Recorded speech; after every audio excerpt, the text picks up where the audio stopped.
በመጀመሪያ ማንኛውም ልማት፣ ማንኛውም ስራ፣ ማንኛውም እርምጃ ፕሮብለም ፍሪ አይደለም። ምንም አይነት ዳውን ሳይድ የሌለው የተስተካከለ የሚባል ነገር የለም። አንድ የምንፈልገውን ነገር ለማሳካት የምናጣው ነገር ሊኖር ይችላል። የምናጣው ነገር ላይ ሳንጨክን የምንፈልገውን ነገር ማሳካት አንችልም። ይሄ በሁሉም መስክ መታመን አለበት። የአዲስ አበባን ኮሪደር ልማት በሚመለከት ግን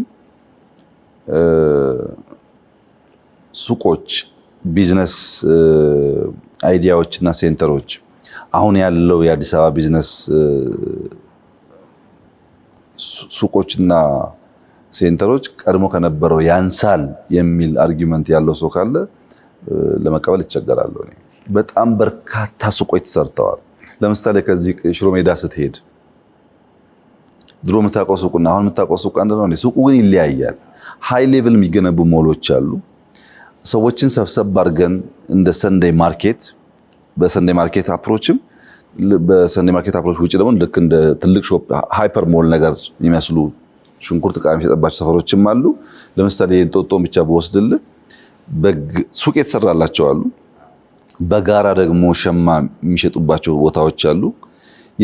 የሰሩትን ሸማዎች ቅዳሜና እሑድ እየመጡ ልክ እንደ ሰንዴይ ማርኬት የተገነባ አዳራሽ ውስጥ የሚሸጡ ሰዎች አሉ።